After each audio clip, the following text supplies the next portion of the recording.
Hello everyone, welcome to go legal. आज से CrPC शुरू कर रहे हैं। ठीक है, सीआरपीसी में हमेशा मुझे दिक्कत रहती है, प्रोसीजरल में दोनों में रहती है। ठीक है, बट ऐसा नहीं कि मुझे आता नहीं है, पर ऐसा मुझे डर लगता है कि यार नहीं हुआ तो कैसे, है ना। ऐसा नहीं होता कि मैं तो सब भूल गई हूँ, समझ ही नहीं आ रहा, याद ही नहीं आ रहा। हाँ, तो ऐसा मेरे साथ प्रोसीजरल लॉ में होता है। ऑल्दो मुझे अगर क्वेश्चन आता है तो पूछा जाता है तो मुझे इतना पता होता है कि इसमें क्या लिखना है, स्टिल कन्फ्यूज़न रहती है। तो मैं कैसे शुरू करने वाली हूँ या हम कैसे पढ़ने वाले हैं, मैं आज उसका ब्रीफ थोड़ा देती हूँ। ठीक है, कल से अच्छे से प्रॉपर शुरू करेंगे। तो चलिए देखें, सीआरपीसी यानी कि क्रिमिनल लॉ का हमें प्रोसीजर देखना है, सही है। लेकिन उससे पहले ना हमें प्रोसीजर से पहले हमें स्ट्रक्चर पता होना चाहिए। कैसे कि अगर कोई कोर्ट है तो वो कौन सा कोर्ट है, उस कोर्ट की जूरिसडिक्शन कितनी है, उसकी पावर कितनी है, किस कोर्ट को हम बोलेंगे कि ये क्रिमिनल कोर्ट है ना। क्योंकि सिविल और क्रिमिनल कोर्ट में भी डिफरेंस नहीं पता होता बहुत से बच्चों को जो नए होते हैं ना लॉ स्कूल में। तो जब तक हमें यही नहीं पता होगा हमें कौन से कोर्ट में जाना है तो प्रोसीजर कैसे शुरू करेंगे। तो सबसे पहले हम ये देखेंगे कि कोर्ट कौन कौन से होते हैं जिन्हें हम क्रिमिनल कोर्ट बोलते हैं। उसके बाद उनकी पावर्स देखेंगे कि पावर कौन कौन सी होती है, कौन उन्हें, अब कोर्ट जो है बन तो गया, ठीक है। कोर्ट पहली बात तो बनाएगा कौन, क्या स्टेट गवर्नमेंट बनाएगी, क्या सेंट्रल गवर्नमेंट बनाएगी, क्या हाई कोर्ट बनाएगा, वो हम देखेंगे। उसके अलावा उसमें अपॉइंटमेंट कौन करेगा वो भी नहीं पता हमें, वो भी देखेंगे। अब जजेस भी अपॉइंट हो गए, उनकी पावर कितनी होगी वो ही नहीं पता होगा तो हम ये क्रिमिनल प्रोसीडिंग कैसे प्रोसीड करेंगे। तो फिर ये सब हो गया। अब उसके बाद सूट बार बार याद आ रहा है। अगर हम केस इनिशिएट करते हैं, ठीक है, क्रिमिनल केस जो है इनिशिएट करते हैं तो उस किसकी पावर है, क्या कोई कॉमन मैन जाके कोर्ट में चला जाएगा वो इनिशिएट कर देगा, या पब्लिक प्रोसिक्यूटर को जाना पड़ेगा, या कोई भी एडवोकेट जाके इनिशिएट कर सकता है। ये भी कन्फ्यूज़न होती है, ये भी देखेंगे हम इसके अंदर। ठीक है, तो हम ऐसा करेंगे कि जैसे बिल्कुल फर्स्ट टाइम मैं सीआरपीसी पढ़ रही हूँ इस तरीके से पढ़ेंगे। उसके अलावा सीआरपीसी में जो केस है वो किसके अगेंस्ट होता है ना, यानी कि स्टेट होती है ना प्रोसिक्यूशन तो इसमें, ठीक है, वर्सेस XYZ जो भी हो सकता है। या फिर इतना होने के बाद भी हमें ये नहीं पता होता कि इन्वेस्टिगेशन में, इंक्वायरी में, ट्रायल में क्या डिफरेंस होता है, ये भी देखेंगे हम। यानी कि जो डेफिनेशन वाला पार्ट है ना पहले उसे कवर करेंगे, उसके बाद हमें समझ आएंगी चीज़ें। मतलब क्या का ही नहीं पता होगा तो अप्लाई कैसे करेंगे, है ना। कि मुझे यही नहीं पता कि इन्वेस्टिगेशन क्या होती है तो मैं इन्वेस्टिगेशन का प्रोसीजर पढ़ के क्या करूँगी। तो पहले हम ये बेस बनाएंगे, उसके बाद हम जाएंगे आगे प्रोसीजर पे। प्रोसीजर का भी मैं बता देती हूँ थोड़ा बहुत आपको कि मैं कैसे शुरू करने वाली हूँ। तो प्रोसीजर जब शुरू होगा तो उससे पहले, जैसे मान लो कोई ऑफेंस हुआ है तो उससे पहले बिफोर एनी ऑफेंस हम क्या क्या मेजर्स ले सकते हैं, और अगर मेज़र लेते भी हैं तो कौन ले सकता है, who can take the measures. ठीक है, क्या यहाँ पे पुलिस का इख्तियार है, क्या यहाँ पे जुडिशियल मैजिस्ट्रेट या एग्जीक्यूटिव मैजिस्ट्रेट की पावर है, किसकी पावर है। ठीक है, और क्या हम जब प्रिवेंटिव एक्शन, ये तो प्रिवेंटिव हो गया ना, इसके आगे चलिए भी लेंगे हम प्रिवेंटिव।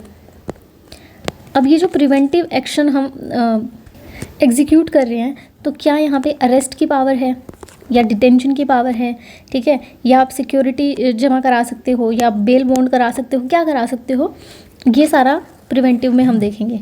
उसके बाद ठीक है, अगर ये काम नहीं आया, अब कोई ऑफेंस हो गया है, तो उसके बाद क्या करेंगे, देखा जाएगा कि क्या ये कंप्लेन केस है या ये FIR बेस्ड है। ठीक है, कंप्लेन का जो प्रोसीजर होगा वो किस तरीके से चलेगा, आगे ट्रायल कैसे चलेगी, FIR में क्या इन्वेस्टिगेशन होगी तो कौन करेगा। अब इसमें भी दो चीज़ें होती हैं, कॉग्निजेबल ऑफेंस और नॉन कॉग्निजेबल ऑफेंस। ठीक है, कॉग्निजेबल के केस में हम क्या कराते हैं, FIR कराते हैं, नॉन कॉग्निजेबल में NCR कराते हैं। FIR का अलग रजिस्टर होता है, NCR का अलग, मतलब इस तरीके से चलेंगे। मैं आपको एक थोड़ा सा ओवरव्यू दे रही हूँ, अभी पूरा नहीं बताती हूँ वरना फिर क्या। अच्छा, अब जब हम ये सब करेंगे ना तो मैं आपको बताऊंगी कि हमें कैसे क्वेश्चंस भी प्रिपेयर करने हैं।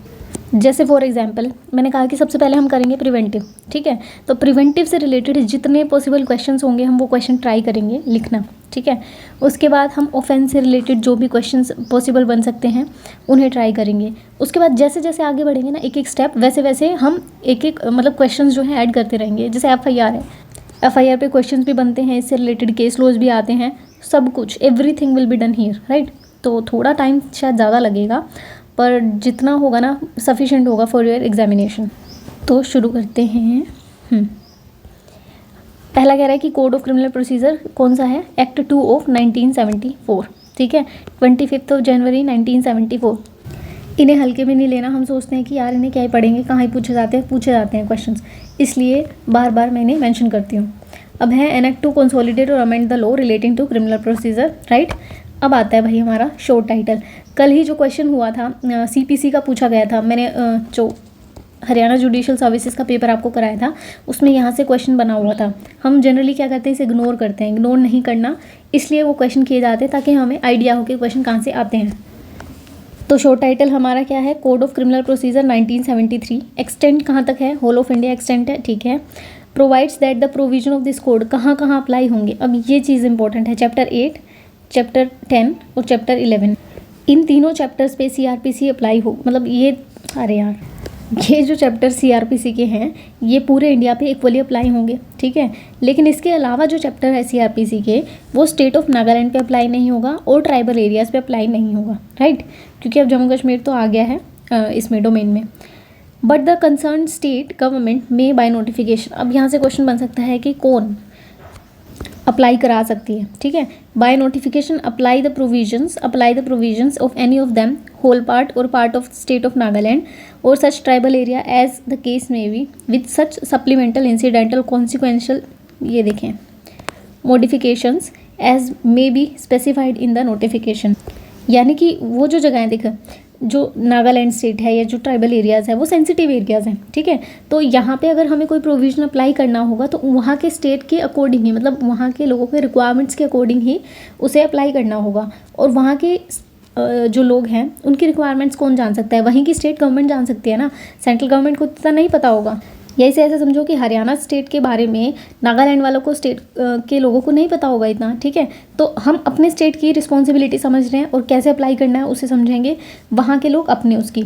तो सेंट्रल गवर्नमेंट जो है उसने सीआरपीसी पूरा बना दिया, अब उसका एप्लीकेशन कैसे करना है अपने स्टेट में वो स्टेट गवर्नमेंट की रिस्पॉन्सिबिलिटी है, सही है।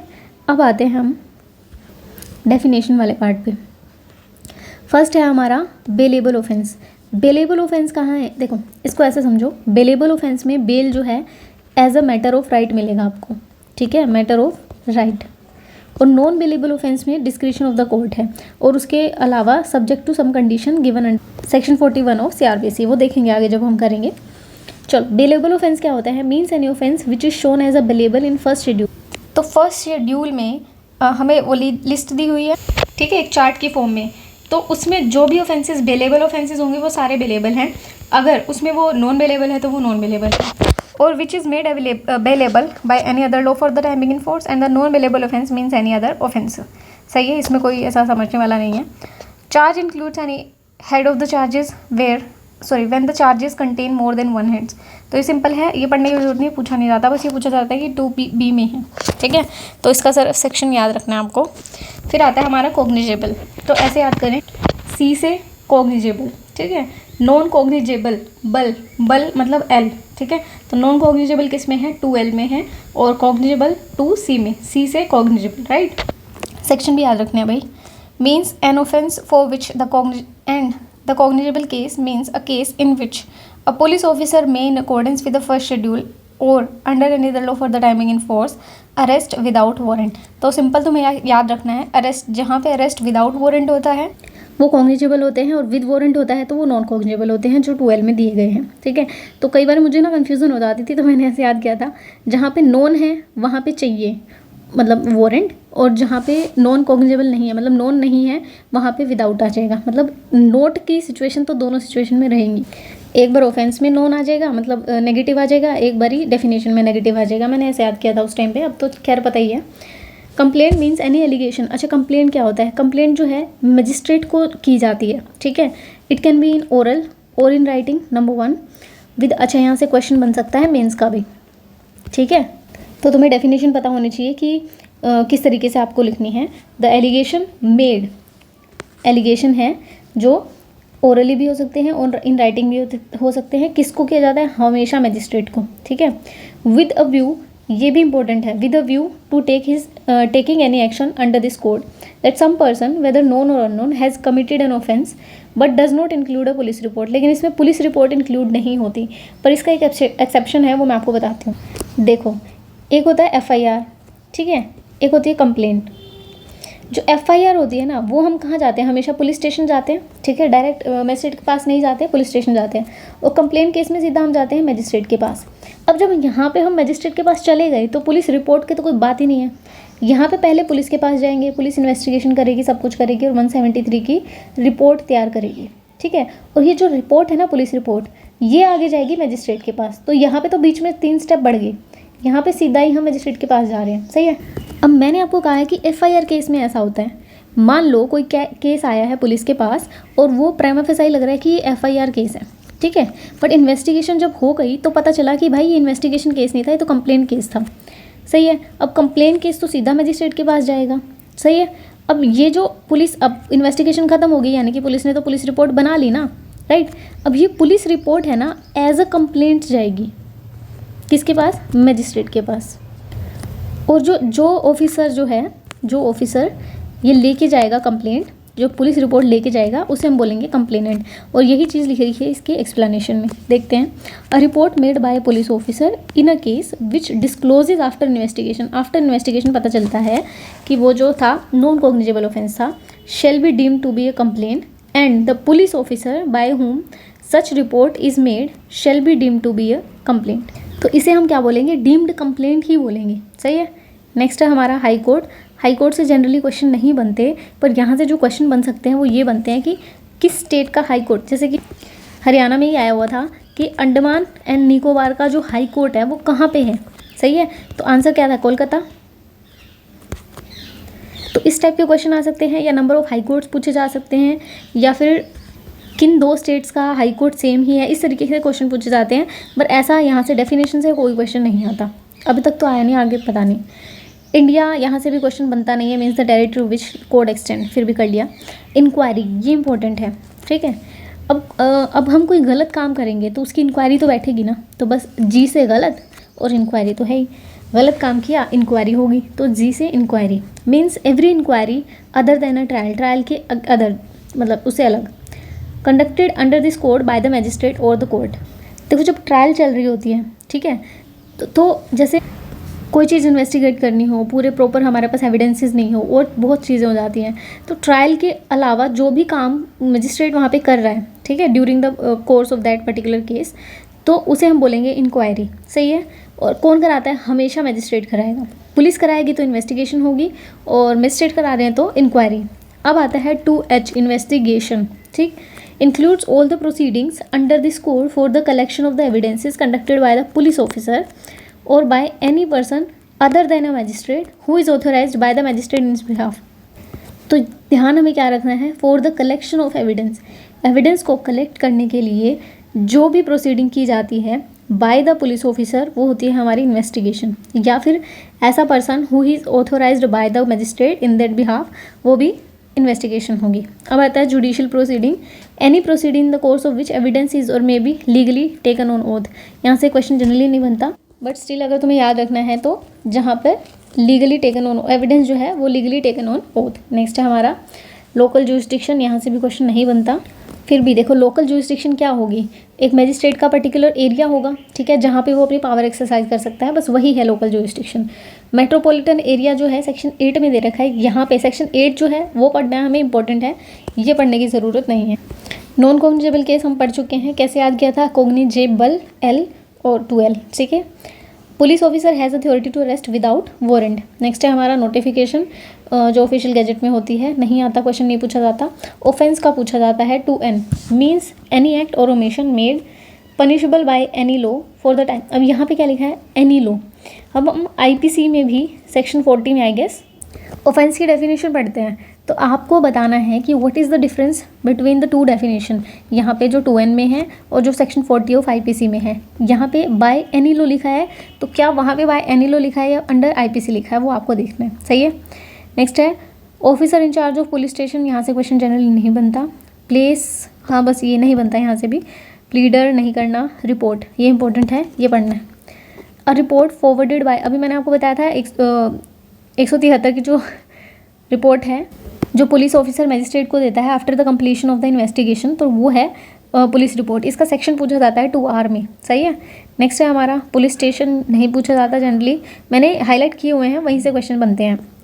अब आता है हमारा पब्लिक प्रोसिक्यूटर जो है सेक्शन 24, इसका इंपॉर्टेंट है, यहाँ से क्वेश्चन नहीं पूछा जाता 2U से, यहाँ से ये सेक्शन बेस्ड भी पूछे जाते हैं और डेफिनेशन बेस्ड भी। तो समन और वारंट केस में क्या डिफरेंस है देख लो तुम। 2 साल 2 इयर्स, इससे नीचे के जो होंगे वो समन होंगे, ऊपर के होंगे वो वारंट होंगे टिल डेथ।